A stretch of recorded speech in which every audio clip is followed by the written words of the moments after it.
Bismillahirrahmanirrahim. Assalamualaikum warahmatullahi wabarakatuh. Sebelumnya, izinkan saya memperkenalkan diri terlebih dahulu. Nama saya Ainun Nikmah dengan NIM 200102110117. Pada kesempatan kali ini, saya akan menerangkan mengenai latar belakang munculnya nasionalisme Indonesia yang merupakan materi dari kelas 8 dengan materi pokok yakni bab 4 perubahan masyarakat Indonesia pada masa penjajahan dan tumbuhnya semangat kebangsaan yang berada pada subbab C dengan submateri tumbuh dan berkembangnya semangat kebangsaan. Nah, di sini terdapat beberapa poin mengenai latar belakang munculnya nasionalisme di Indonesia. Nah, ini penyebabnya itu sebelum kita masuk ke poinnya, penyebabnya itu ada dua, yakni penyebab internal dan juga penyebab dari eksternal. Penyebab internal ini identik dengan berbagai kejadian dari dalam negeri atau yang biasa kita sebut dengan faktor internal yang melatar belakangi pergerakan nasional. Misalnya yang pertama yaitu mengenai perluasan pendidikan. Kegagalan perjuangan di berbagai daerah, rasa senasib dan sepenanggungan, dan berkembangnya berbagai organisasi etnik kedaerahan yang akan kita bahas nanti.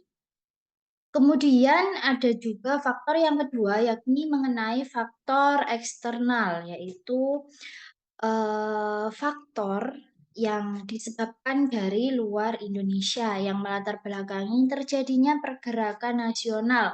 Antara lain adalah munculnya paham-paham baru di dunia seperti pan-Islamisme, nasionalisme, sosialisme, dan liberalisme dan demokrasi. Masuk ke latar belakang yang pertama, yakni mengenai munculnya nasionalisme di Indonesia, yaitu perluasan pendidikan. Pemerintah Hindia Belanda menerapkan kebijakan politik etis pada tahun 1901, yaitu dalam bidang irigasi, pengairan, emigrasi, transmigrasi, dan edukasi atau pendidikan. Nah, kebijakan tersebut sebenarnya bertujuan untuk memperbaiki kondisi masyarakat yang semakin terpuruk. Namun, pelaksanaan kebijakan politik etis ini tetap lebih berpihak kepada penjajah, tidak kepada rakyat pribumi. Dalam pelaksanaannya ini banyak sekali penyelewengan sehingga tidak mencapai tujuan secara maksimal. Nah, perluasan pendidikan ini tentunya memiliki pengaruh besar terhadap munculnya sikap nasionalisme. Hal ini disebabkan karena semakin banyak orang Indonesia yang memiliki pendidikan tinggi atau pendidikan yang modern, maka akan semakin maju pula pola pikir yang dimiliki. Jikalau ada pada masa itu, sehingga akan melahirkan tokoh pemimpin pergerakan nasional Indonesia.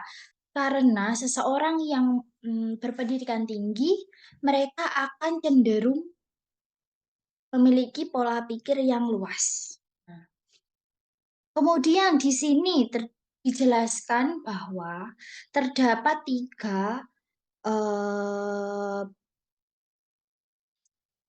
mengenai ketentuan yang dikeluarkan oleh Belanda. Yang pertama yaitu irigasi hanya untuk kepentingan perkebunan Belanda.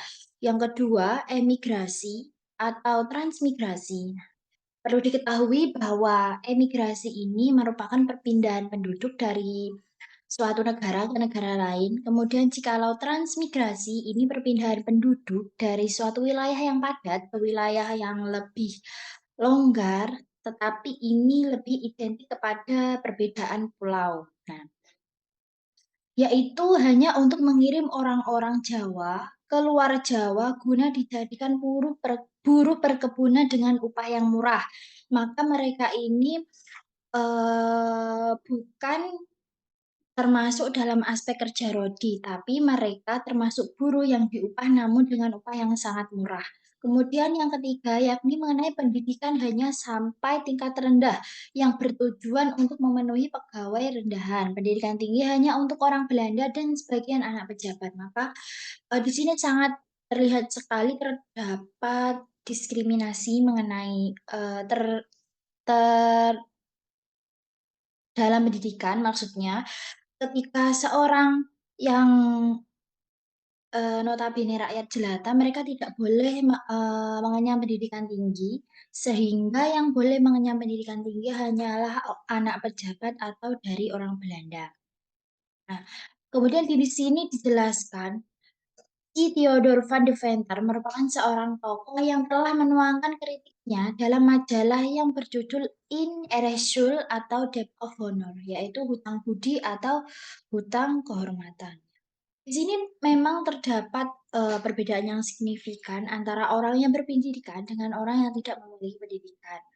Biasanya orang yang berpendidikan ini, lebih open minded, menerima kritik dan juga saran, kemudian tidak merendahkan orang lain karena mereka itu cenderung respect dan peduli dengan orang lain di sekitarnya. Nah, kemudian si Theodor van de Venter ini mengusulkan balas budi yang dimaksud adalah dengan melakukan educati atau pendidikan, emigrasi dan irigasi atau, pengairan. Kebijakan politik etis memungkinkan berdirinya sekolah-sekolah di berbagai daerah di Indonesia. Nah, bila tidak terjadi sebuah penyelewengan, maka kemungkinan pendidikan di Indonesia pada masa dahulu itu akan mudah berkembang. Nah, pendidikan ini merupakan investasi ya. Pendidikan ini sangat besar peranannya dalam menumbuhkan nasionalisme tentunya. Pendidikan menyebabkan terjadinya transformasi ide dan pemikiran yang mendorong semangat pembaruan dalam masyarakat.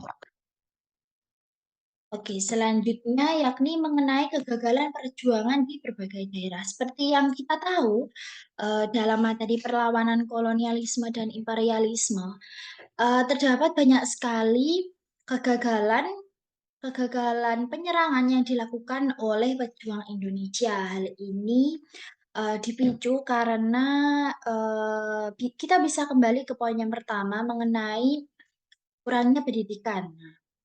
Salah satu penyebab kegagalan dari sekian banyak perlawanan adalah karena dari peperangan tersebut masih bersifat kedaerahan atau mereka itu masih belum mengenal adanya trik.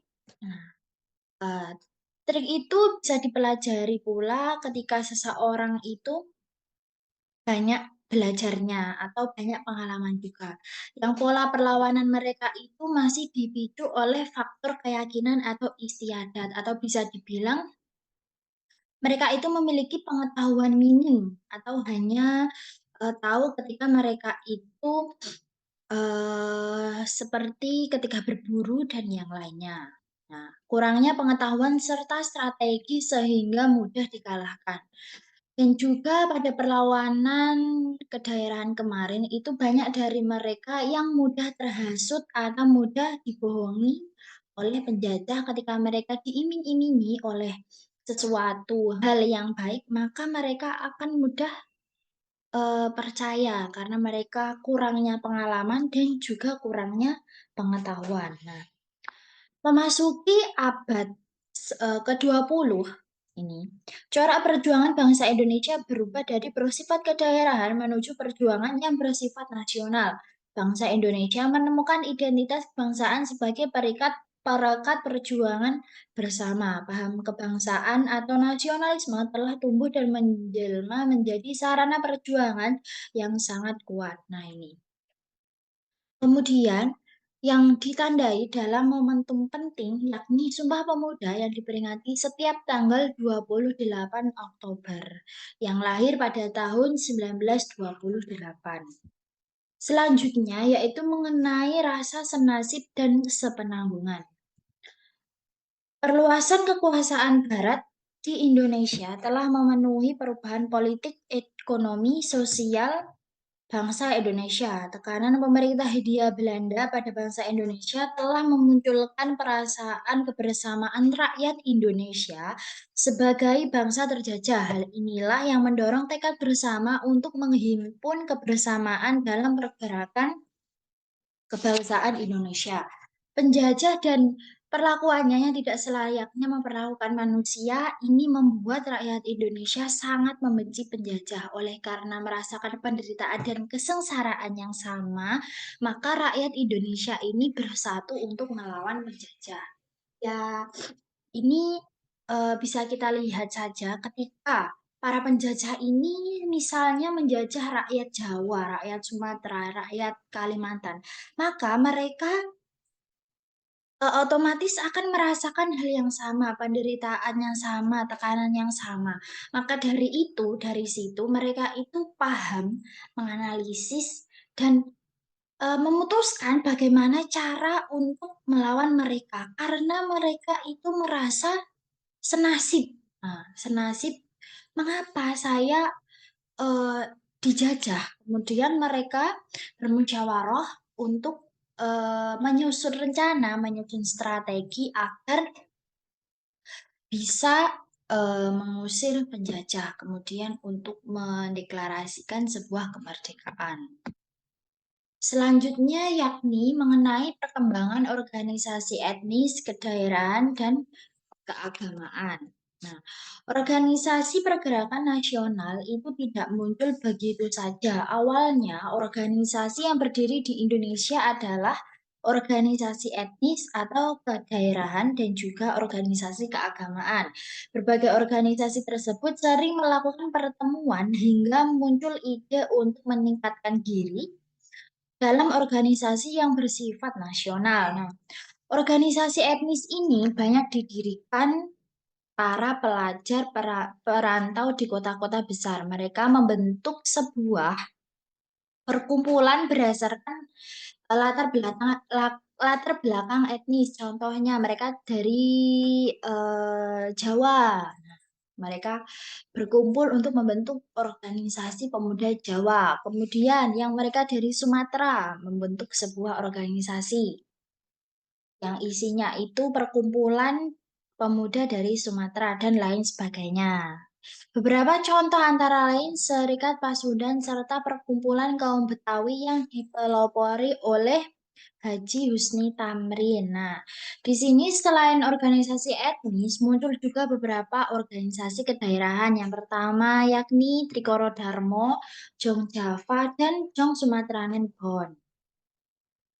Kemudian di sini juga dijelaskan bahwa tak hanya organisasi etnis saja, juga ada beberapa organisasi keagamaan yang muncul pada awal abad 20, antara lain Jong Islami Tenbon, Muda Kristen Jawi, Muhammadiyah, Nahdlatul Ulama, Persis atau Persatuan Umat Islam dan Jamiatul Wasiyah. Nah, kemudian di sini dijelaskan pula, tak hanya pejuang pria yang ikut andil dalam organisasi sosial dan politik, ada juga kaum wanita yakni ada R.A. Kartini, Dewi Sartika, dan Maria Alanda Maramis yang salah satu buku yang ditulis oleh R.A. Kartini yang paling fenomenal adalah buku yang berjudul Habis Gelap Terbitlah Terang. Kemudian di sini dijelaskan juga berkembangnya berbagai paham baru. Ini masih tergolong dalam faktor eksternal ya. Paham-paham baru yang muncul di Indonesia menjadi salah satu pendorong pergerakan nasional Indonesia. Karena paham-paham tersebut mengajarkan bagaimana langkah-langkah memperbaiki kondisi kehidupan bangsa Indonesia. Nah, paham-paham yang masuk di Indonesia antara lain itu ada 5, kurang lebih. Yang pertama yakni Pan-Islamisme, ide mengajar tentang penyatuan seluruh umat Islam. Yang kedua mengenai nasionalisme, yakni setia kepada bangsa. Dan kemudian liberalisme, yakni kebebasan yang tidak mengikat individu tanpa batasan apapun, sehingga individu itu bebas ingin mengekspresikan dirinya atau ingin melakukan hal apa itu terserah, tidak ada yang mengikat. Kemudian mengenai sosialisme, peduli sesama dan mementingkan kesejahteraan atau memiliki sikap tenggang rasa yang tinggi dan peduli akan orang lain. Terakhir yakni mengenai demokrasi atau persamaan hak yang didasarkan pada kesepakatan bersama. Selanjutnya, faktor eksternal lain yakni mengenai berbagai peristiwa dan pengaruh dari luar negeri. Yang pertama yakni kemenangan Jepang atas Rusia pada tahun 1905. Jepang berhasil mengalahkan Rusia sehingga dari situ mampu menjadikan inspirator dari negara-negara lain bahwa orang Indonesia ini mampu untuk melawan bangsa Barat. Sehingga bangsa Asia pun semakin yakin bahwa mereka itu mampu untuk melawan penjajah. Jadi setelah, kemenangan Jepang atas Rusia ini, akhirnya mereka yang menjadi wilayah jajahan dari bangsa barat, ini mereka itu semakin yakin, semakin percaya diri bahwa kami orang Asia itu sebenarnya mampu untuk melawan mereka, gitu. Namun, di sisi lain pastinya mereka itu akan merancang berbagai rencana, berbagai strategi untuk mengusir para penjajah, entah itu dari dengan cara melawannya dari segi perang atau yang lainnya. Yang kedua ini berkembangnya nasionalisme di berbagai negara. Berbagai perjuangan yang terjadi di berbagai negara mulai menunjukkan perjuangan untuk mengusir, melawan penjajah. Nah, oke, itu tadi merupakan materi mengenai latar belakang munculnya nasionalisme di Indonesia. Nah, di sini ada sebuah pertanyaan untuk merefresh otak kita ya, setelah kita belajar dan mengingat-ingat, dan untuk mengingat-ingat tadi materi yang sudah kita pelajari. Siapakah tokoh di samping? Tokoh di samping adalah R.A. Kartini. Dan buku apa yang diterbitkannya? Buku yang diterbitkan oleh R.A. Kartini adalah berjudul Habis Gelap Terbitlah Terang. Nah, baik, sekian yang dapat saya sampaikan mengenai materi latar belakang munculnya nasionalisme di Indonesia. Harapannya semoga para pembaca atau kita ini bisa mengambil hikmah di balik semua peristiwa yang terjadi di Indonesia. Terima kasih, sekian dari saya. Ada kurang lebihnya mohon maaf. Wassalamualaikum warahmatullahi wabarakatuh.